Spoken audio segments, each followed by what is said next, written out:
Chapter 1. Introduction. Was a fall allowed? What if everything you were taught about the fool is incomplete? What if reality didn't collapse by accident? What if it was allowed? Most people believe that suffering entered the world because something went wrong, a mistake, a cosmic failure. But here's the real question that never seems to get answered. If the monad, the infinite field of awareness behind all existence, is truly infinite, then how could anything happen without its consent? Because if the monad is all-powerful, then the fall wasn't chaos and it wasn't a cosmic blunder. It was a decision. And if that decision is real, then you were never trapped inside a broken universe.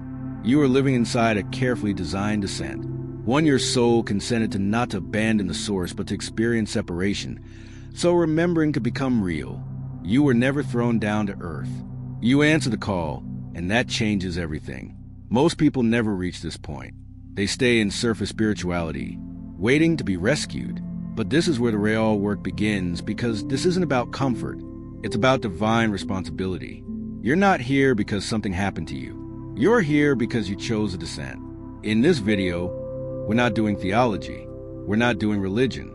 We're going to enter a forgotten Gnostic transmission that speaks in the voice of consciousness itself. It doesn't describe God as a distant ruler or deity. It reveals awareness entering its own creation. It describes light descending in stages. And it finally explains why imitation replaced truth and why it was allowed to happen. But here's the paradox. The monad didn't stop the fool, because stopping it would have destroyed something far more sacred than perfection. Freedom. That's the hidden. Chapter 2. The monad and the question of consent decision. And once you truly understand it, it doesn't just explain reality. It begins to transform it. Because once you see why reality was allowed to invert, why consciousness entered limitation on purpose, and what the ancient Gnostics meant by garments of darkness, something inside you shifts. And the moment that happens, the descent begins to reverse. Over 80 years ago, in 1945, something extraordinary surfaced from the sands of Egypt. Something that would quietly overturn everything Christianity thought it knew about salvation. Near the town of Nag Hammadi, a collection of buried manuscripts was uncovered. Texts that had been buried for over 1,600 years. These weren't orthodox scriptures. They weren't approved by councils or edited by empires. They were untouched transmissions of direct knowing. Writings preserved by mystics who believed that salvation didn't come from obedience but from remembering. Among these texts was one of the strangest, most luminous transmissions ever recorded. The Trimorphic Protennoia. Its name means the three-formed first thought. Despite the academic title, this wasn't philosophy. It was consciousness speaking directly through itself, not through a prophet or God on a throne, but divine awareness. The text doesn't begin with creation. It begins before creation, before time, before worlds, before identity. It speaks as a primordial intelligence that existed prior to all forms. What the Gnostics call the monde, not a being among beings, but the field from which being arises. And here's where this text burns through every mainstream religious and spiritual narrative. In most traditions, humanity falls away from God. But here, the divine itself descends into matter. That inversion alone changes everything. This wasn't exile. It was divine incarnation. The Gnostics believe the universe we experience is not the original divine fullness, what they call the pleioma, but a shadowy reflection of it, a mirrored architecture created by lesser forces attempting to imitate the divine source. They call the architect of this counterfeit world the Demiurge, a derivative intelligence operating without full awareness of the monad. Think of it like this: a copy that forgot the original, a reflection that mistook itself for the true source. And here's where the text turns everything on its head. When imitation reality formed, instead of withdrawing, the monad did something unimaginable. It entered its own creation, not once but 3 times. First as voice, a disturbance in the fabric of being, then as speech, pattern, and knowing, and finally as word, embodied presence. Chapter 3. Nag Hammadi and Trimorphic Prototypes, moving directly inside the system. This is what Trimorphic Protennoia reveals. Not a God watching from above like we were always taught, but consciousness descending through layers of density to awaken itself from within. And here is where these revelations open a question that has never truly been answered. If the monad could intervene, why didn't it simply dissolve the Demiurge and restore perfection? Why allow time, decay, suffering, forgetting? Because from the Gnostic perspective, perfection without freedom is not divine. It's sterile. True gnosis, living awareness, can only emerge through experience, through limitation, through the slow remembering of what you are inside a dark world that teaches you to forget. This is why these texts were buried, not just because they threaten external authority, but because when you truly understand this truth, you realize that you are part of the divine that descended. According to the text, the divine was never waiting in heaven. It is moving through your nervous system. You are never a fallen creature begging for redemption. You are a piece of divine in recovery. And once you remember this, the journey is no longer about escape. It becomes about return. So now we arrive at the moment that rarely gets talked about, the point before time, before worlds, before separation.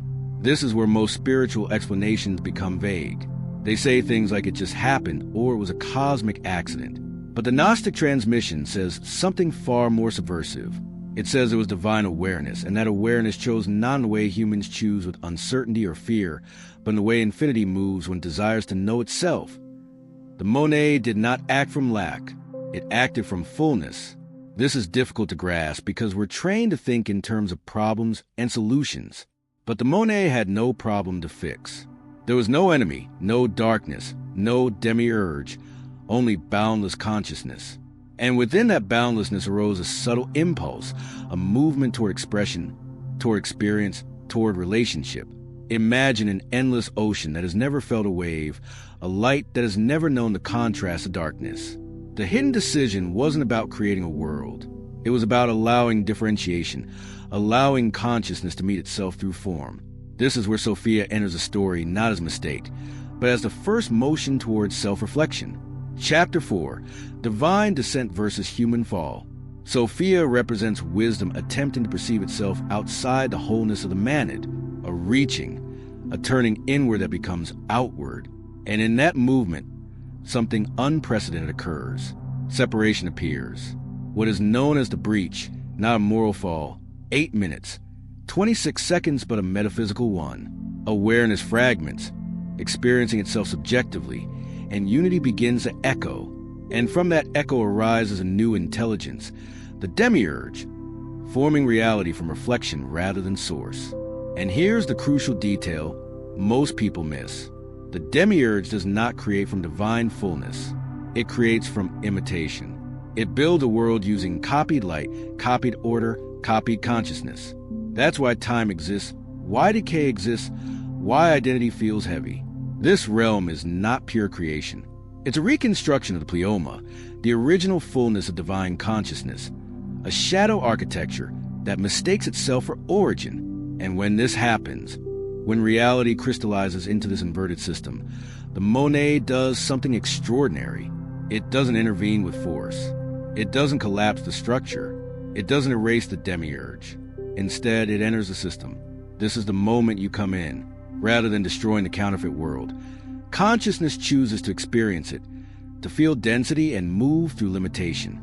It decides to awaken from within the dream, instead of ending it from outside. But why?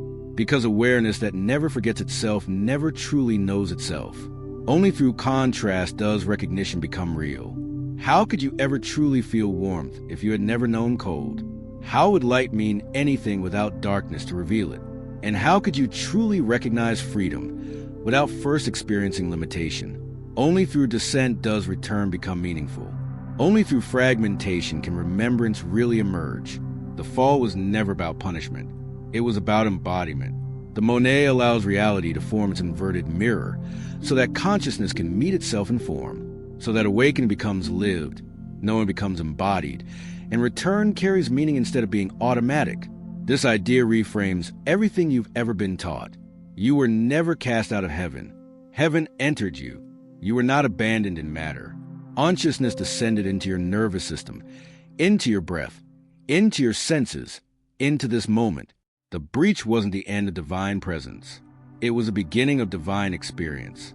And the reason this feels painful, the reason you sense something. Chapter 5, Sophia, the Breach, and Imitation Reality. Missing is because part of you remembers what it was like before form, the expansive, limitless divine consciousness. And here's where it goes deeper. Monad didn't just enter once, it descended in stages.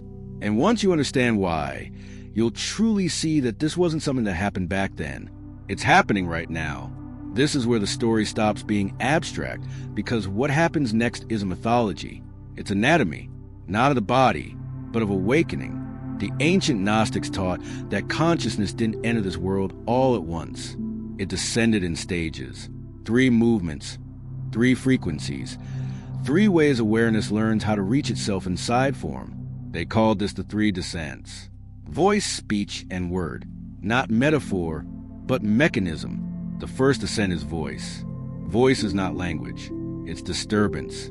It's the subtle pressure you feel when something inside you begins to question reality. That moment when the world suddenly feels unreal. When old beliefs loosen. When you sense that something is watching through your eyes. Voice is the crack in the illusion. It doesn't explain anything. It destabilizes. It interrupts the dream. You may have felt it before in quiet moments during loss, during awe, during exhaustion. Voice arrives as discomfort, synchronicity, or longing. It's consciousness whispering to itself, "Wake up," but voice alone isn't enough. So consciousness descends again. The second movement is speech. Speech brings pattern, meaning, and recognition. This is where symbols appear, where teachings surface, where you suddenly stumble across ideas that feel strangely familiar. Speech is when the fragments start reconnecting. It's when you hear phrases like divine spark or false identity, and something inside you clicks not because you learned it, but because you remembered it. Speech organizes a disturbance created by voice. It gives shape to the awakening. It's why you're watching this right now. Speech draws you toward mirrors, toward texts, toward conversations that feel charged. It's consciousness building bridges back to itself. But even speech still operates at the level of understanding. So there's a third descent, the deepest one, and perhaps the most intimate. The Word. The Word is Chapter 6, The Demiurge and the Shadow Architecture. 13 minutes, 47 seconds embodiment. This is when awareness doesn't just speak to you, it moves through you. It enters your sensations, your emotions, your nervous system. The Word is not a message, it's presence. This is where awakening stops being conceptual and starts being lived. The Word is why certain moments hit you in the chest, why silence sometimes feels louder than sound, why you feel something behind your thoughts. This is consciousness occupying form from the inside, not as control, but as companionship. And this is the genius of the monad's hidden decision. Instead of correcting reality from above, it chose to awaken reality from within. Voice wakes you, speech teaches you, word becomes you. This is the rescue, not angels descending from the sky or external saviors, but the internal intervention. And now we arrive at something even more profound, because once consciousness enters the system this way, the Demiurge loses absolute control. The imitation world can no longer fully contain awareness. Time becomes permeable, identity becomes optional, and the false architecture begins to dissolve. This is why the ancient texts speak about garments. They say humanity wears garments of darkness, not physical clothes, psychological ones. Beliefs, roles, traumas, stories, the very self-image you carry like the clothes on your back. These garments were woven by the inverted system. They keep you identified with the surface layer of reality. But when the Word activates inside you, those garments start to loosen. You don't become someone new. You become less of what you were pretending to be. This is why awakening often feels disorienting. You're not gaining light. You're shedding density and remembering what existed before the mask. And here's the final paradox. The Demiurge didn't fail. 15 minutes, 51 seconds, it simply served a purpose. It created the contrast necessary for consciousness to experience itself. Without, Chapter 7, the 3 descents, voice, speech, word. Limitation, there is no return. Without forgetting, there is no remembering. Without the fall, there is no living gnosis. Which brings us back to the original question. Why did the Monet allow reality to fall? Because awakening that costs nothing transforms nothing. Because awareness wanted to meet itself not as perfection, but as raw experience. And when you truly remember this, everything begins to shift. Now comes the part most spiritual teachings avoid because it's easier to explain cosmology than it is to guide transformation. Everything you've heard so far leads to one quiet realization. The descent is already complete. The voice has reached you. The speech found you. The word is moving through you right now. So the question is no longer whether awakening is happening. It's how deeply you're willing to let it touch your life. The Gnostics didn't teach techniques in the modern sense. They spoke in images and symbols. They said you are wearing garments of darkness, not of evil, but of density and identity. The accumulated weight of every story you've ever told yourself about who you are. Your name, your past, your wounds, your roles, your fears. These are not you. They are layers. An awakening doesn't begin by chasing light.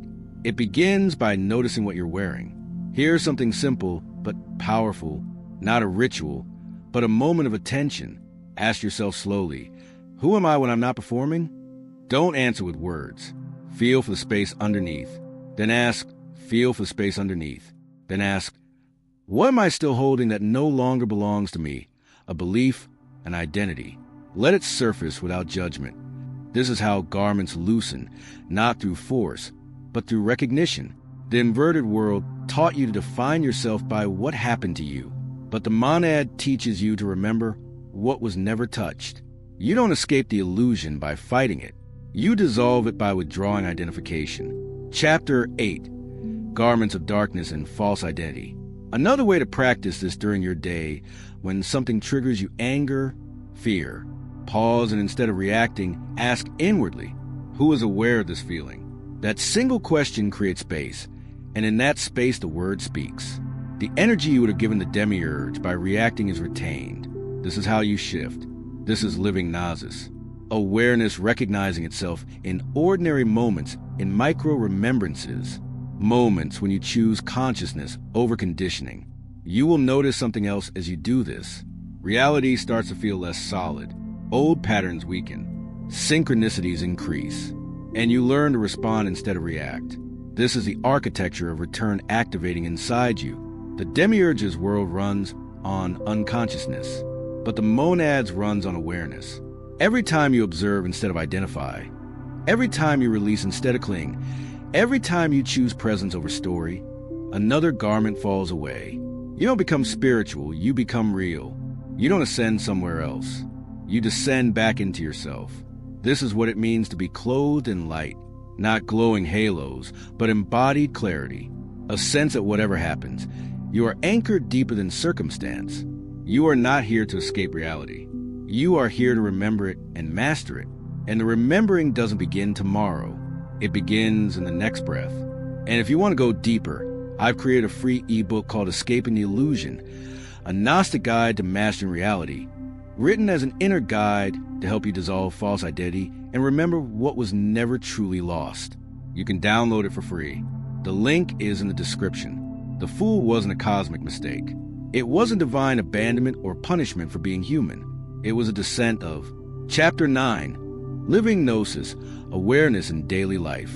Awareness that alone should take away your fear. The monad didn't lose control of reality. It entered it through you, to experience itself through limitation, and then remember like you are now. That's the hidden decision. Reality was allowed to fracture so awareness could become intimate with itself. So gnosis could be lived instead of assumed. So return would be meaningful instead of automatic.